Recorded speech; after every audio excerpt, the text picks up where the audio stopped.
Better colors?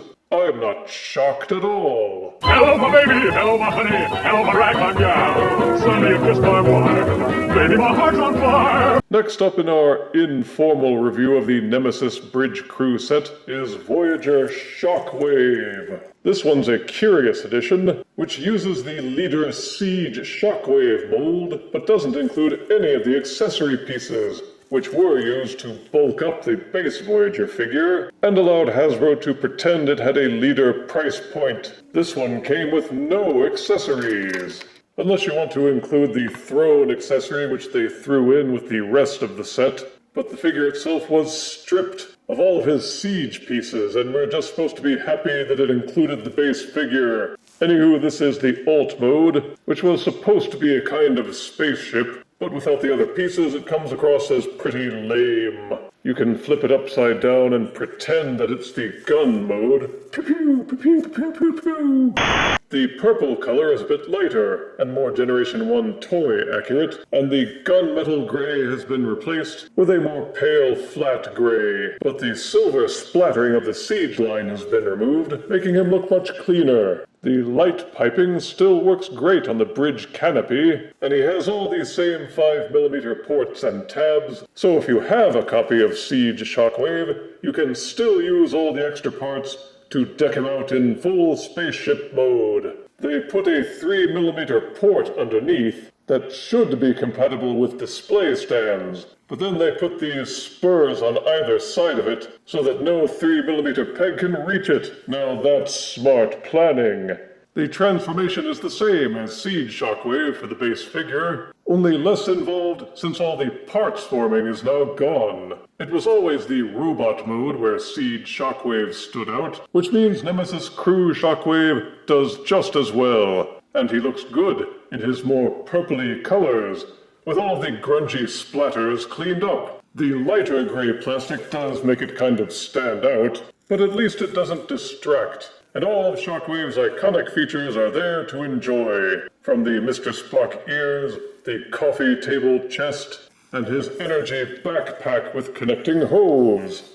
The light piping still carries over great to the robot head, making that one eye sparkle. And yes, you can still strap him up with all those extra bits and bobs from Siege Shockwave if you have them, and if you don't mind the mismatched colors, and if you don't mind how goofy they make him look. The articulation is a perfect match with a ball-socketed and 360-degree rotating head. It will also waggle to the left and to the right, and forwards and backwards, all the better to catch the light piping. Each arm is set up for full rotation, as well as having additional joints at the shoulders to square them up and down, or splay the arm out fully. There's an upper bicep swivel, a 90-degree bend at the elbow. The hand and the gun can also swivel in their sockets. Full 360-degree waist rotation. The legs are ratcheted and will click forward this far. They will also extend backwards this far, in addition to splaying out all the way. Enjoy a mid-thigh swivel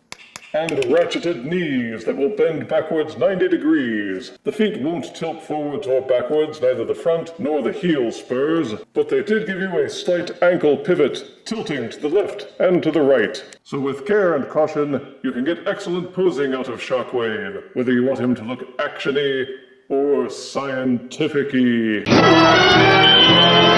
Standing at about 6.5 inches, here is Nemesis Crew Voyager Shockwave, next to Siege quote-unquote Leader Shockwave. The same conclusions apply to Nemesis Bridge Crew Shockwave as applied to Megatron. If you already have Siege Shockwave, then there's no real need for you to go out of your way to get this copy. Aside from adjusted colors and missing leader-class accessories, there's no difference between the two. Voyager Shockwave has all the detail, all the articulation, all the transformation engineering, and ability to customize. So it boils down to the question of want. If you want a cleaner version, then this is one of the ways to get it. And you will curse Takara-Hasbro for making you get this set while still plunking down the monies required. Or if you're lucky, you'll have a friend who has already bought the set, but just doesn't want Shockwave for whatever reason. If so, then negotiate a mutually acceptable deal and pick up Shockwave in that manner. It's a solid figure on its own. It feels nice and solid, and adaptable enough that he is death-tested, death-approved. He may not be as big as Jetfire, but, well, you know. If you refuse me, honey, you lose me. Then you'll be left alone, oh baby. Tell them all, and tell me I'm your own.